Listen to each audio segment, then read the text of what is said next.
तो बच्चों आज क्या है? 9 बेटे। शनिवार 9 बेटे। और जो ये 9 बेटे है बेटा, हमारा महीने का पहला शनिवार, जो पहला शनिवार होता है वो क्या होता है? राजस्थान को पहचानो। तो आज आपके राजस्थान को पहचानो के बारे में काफी सारी एक्टिविटीज आई है। उसमें से एक एक्टिविटी है हमारी विधानसभा। ठीक है, तो विधानसभा के बारे में आप जानते हो कि क्या होती है विधानसभा? देखो, विधानसभा प्रत्येक राज्य की होती है। हर राज्य में विधानसभा होती है, जो क्या होती है? हमारे द्वारा जो प्रत्यक्ष विधायक चुने जाते हैं, जो हम नेता चुनते हैं प्रत्यक्ष रूप से वोट देके, वोट देने जाते हैं ना मम्मी पापा, तो वो जो वोट देते हैं तो उससे जो नेता चुना जाता है वो कहाँ जाता है? हमारा विधानसभा में, है ना। और उन विधानसभा के वहां जब वो बैठते हैं वो क्या कहलाते हैं? विधायक। विधानसभा में जो हमारे द्वारा चुने गए नेता है वो क्या कहलाते हैं बेटा? विधायक। और हर राज्य की एक विधानसभा होती है। विधानसभा में जो ये सदस्य चुन के जाते हैं, इनका जो कार्यकाल होता है, इस पद पे कितने कार्यकाल के लिए होते हैं? कितने समय के लिए होते हैं? 5 साल। कितने टाइम के लिए होते हैं? 5 साल के लिए। कम से कम इनकी आयु कितनी होनी जरूरी है? 25 वर्ष। ठीक है। अब जो ये हमारी विधानसभा है बेटा, ये बीच में भी भंग की जा सकती है।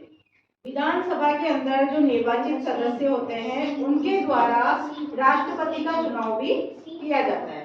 ठीक है, राष्ट्रपति के चुनाव में विधानसभा के जो निर्वाचित सदस्य होते हैं वो अपना वोट देते हैं।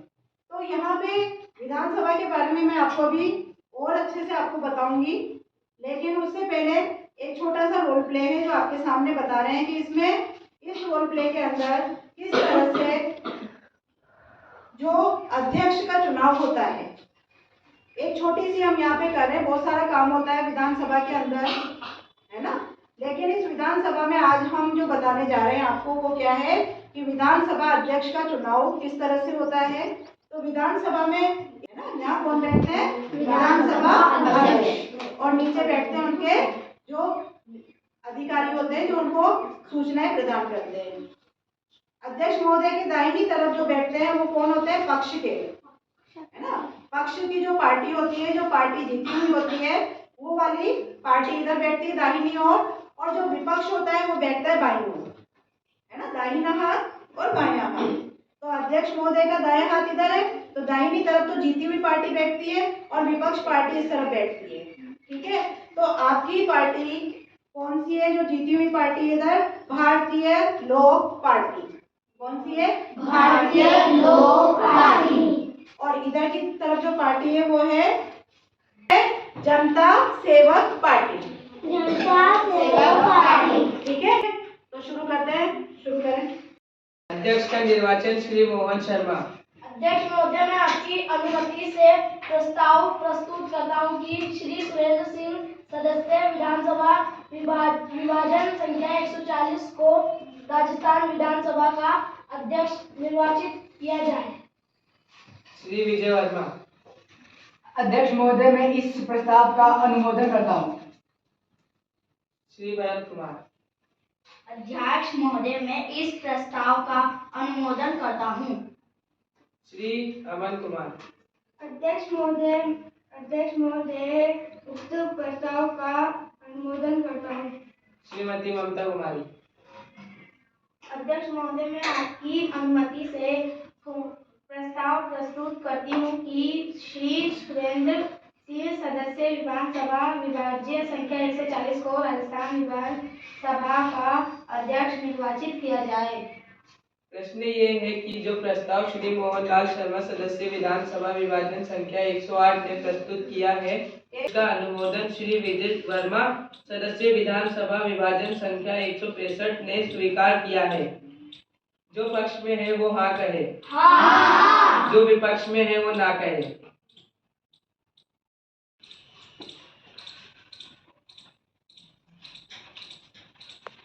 हाँ पक्ष जीता, हाँ पक्ष जीता। श्री सुरेंद्र सिंह सदस्य विधानसभा विभाजन संख्या 140 सर्वसम्मति से राजस्थान विधानसभा के अध्यक्ष निर्वाचित हुए।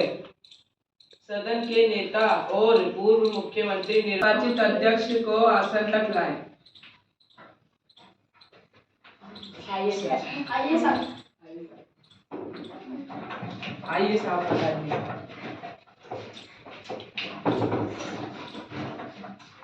बताइए सर। बताइए साहब। बताइए साहब। बताइए साहब। बताइए सर।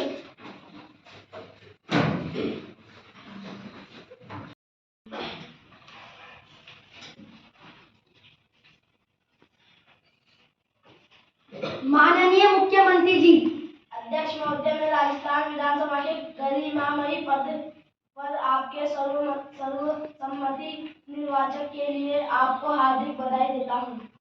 श्री विजय शर्मा। अध्यक्ष महोदय, मैं आपको राजस्थान विधानसभा के अध्यक्ष बनने पर आपको हार्दिक बधाई देता हूं और विश्वास रखता हूं कि आप इस पद पर निष्पक्ष कार्य करेंगे। मैं आप सभी को धन्यवाद देता हूं और आपको विश्वास दिलाता हूं कि मैं अपना कार्य निष्पक्ष होकर करूंगा।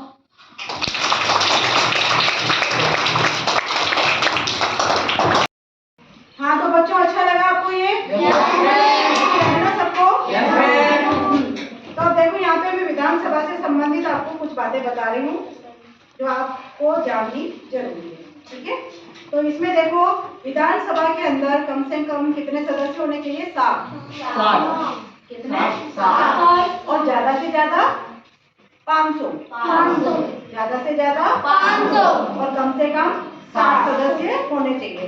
अब देखो, जो प्रधानमंत्री महोदय है केंद्र में और राज्य के अंदर कौन है? मुख्यमंत्री महोदय। इनकी जो मंत्री परिषद होती है वो किसके प्रति जवाबदेही होती है? विधानसभा के प्रति। अधिनियम कब बनता है? अधिनियम कब पारित होते हैं, पास होते हैं? विधानसभा में। लेकिन जब तक राज्यपाल के साइन नहीं होंगे तब तक कोई भी विधेयक, अधिनियम नहीं बनता है। ठीक है? किसके साइन होने जरूरी है? राज्यपाल के साइन होने जरूरी है। और देखो, विधानसभा में 3 सत्र बुलाए जाते हैं। कौन कौन से होते हैं? एक तो होता है बजट सत्र, जिसमें पूरे राज्य का बजट निर्धारित किया जाता है कि किस मद पे कितना बजट खर्च होगा। ठीक है? तो वो होता है हमारा बजट सत्र। दूसरा होता है मानसून सत्र और तीसरा होता है शीतकालीन सत्र। ये 3 सत्र वर्ष में 3 बार आयोजित होते हैं। अच्छा, विधानसभा के प्रत्येक सत्र की जो प्रथम बैठक होती है बच्चों, उसमें जो शुरुआत होती है उसमें क्या गाया जाता है? राष्ट्रगीत। राष्ट्रगीत जानते हो ना आप लोग? क्या होता है? वंदे मातरम। तो वंदे मातरम, राष्ट्रगीत और राज्य गीत से इसकी शुरुआत की जाती है, जो इसकी प्रथम बैठक होती है विधानसभा की। और जो इसकी अंतिम बैठक होती है वहां पे समापन किया जाता है राष्ट्रगान के द्वारा। समापन किसके द्वारा होता है? राष्ट्रगान के द्वारा। किसी भी सत्र की जो अंतिम बैठक है और आगामी सत्र की जो प्रथम बैठक है, इनके मध्य में 6 माह से ज्यादा अधिक अंतर नहीं होना चाहिए। कितने से ज्यादा? 6 माह से ज्यादा अंतर नहीं होना चाहिए। और विधानसभा के द्वारा पारित विधेयक तब तक अधिनियम नहीं बन सकता जब तक कि, बताओ, जब तक कि राज्यपाल के हस्ताक्षर या स्वीकृति नहीं मिल जाती है। अब देखो, एक और काल होता है बेटा, शून्यकाल। आप जानते हो कि शून्यकाल किसे कहते हैं? नहीं? तो देखो, प्रश्नकाल के पश्चात, प्रश्नकाल क्या होता है? जिसमें विधानसभा के अंदर जितने भी सदस्य होते हैं उनको विपक्ष को पक्ष के साथ में प्रश्न करने का अधिकार है कि वो उससे पूछे कि भाई आप क्या कार्य कर रहे हैं, इस कार्य को क्यों नहीं किया। जो जनता के लिए कार्य किए जाते हैं उन कार्यों के लिए प्रश्न करने का अधिकार होता है विपक्ष को पक्ष के साथ में। कब किया जाता है? प्रश्नकाल के दौरान। ठीक है? लेकिन जब प्रश्नकाल खत्म हो जाता है उसके बाद भी अगर हमारे अंदर कुछ सवाल रह गए हैं, कुछ ऐसा है कि हमें पूछना है, रह ही जाता है, कुछ पूछना है, तो उस स्थिति में जो अपनी भावनाओं को अभिव्यक्त करना है या निवेदन करना है कि भाई आप अगर ऐसा करेंगे तो अच्छा रहेगा, जो भी हमारी भावनाएं या जो निवेदन है कि भाई आप ऐसा कर दो वैसा कर दो, तो वो चीज जो है उसको जब हम औपचारिक तौर से अनुमति लिए बिना, एक तो होता है कि अनुमति ले, परमिशन लेके फिर काम करें, या तो परमिशन लेके, अनुमति लेके, या फिर अनौपचारिक रूप से भी जब हम अपनी भावनाओं को या निवेदन को व्यक्त करते हैं, वो कहलाता है शून्यकाल। आप शून्यकाल में बिना औपचारिक अनुमति के भी अपनी भावनाओं को और अपने निवेदन को दूसरे के सामने प्रस्तुत कर सकते हैं। तो बच्चों ये थी हमारी विधानसभा, आपको सबको समझ में आई होगी। अब यहाँ पे आपके आ जाता है बच्चों कि वर्तमान में हमारे राजस्थान की विधानसभा के बारे में बात हुई थी अभी। तो राजस्थान की विधानसभा के जो अभी अध्यक्ष हैं वो कौन है, कोई बता सकता है? तो हमारे जो अध्यक्ष महोदय हैं वो है श्री वासुदेव देवनानी जी। कौन है? है ना, श्री वासुदेव देवनानी जी हमारे अभी विधानसभा के अध्यक्ष हैं। ठीक है बच्चों, सबको समझ में आया? ताली बजा दो।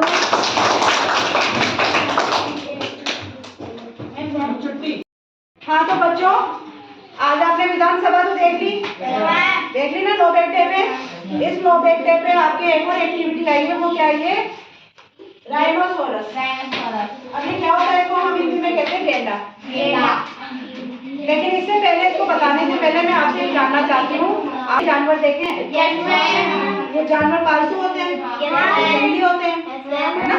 जो जंगल में रहते हैं वो जंगली, और जो घर में रहते हैं वो पालतू, है ना? तो आपने जो जंगली जानवर है या पालतू जानवर है, उन जानवरों में कितने सींग देखे हैं? दो सींग होते हैं। गाय के भी 2 सींग, बकरी के भी 2 सींग और गधे के भी 2 सींग। पहले ये बताओ, गधे के भी 2 सींग?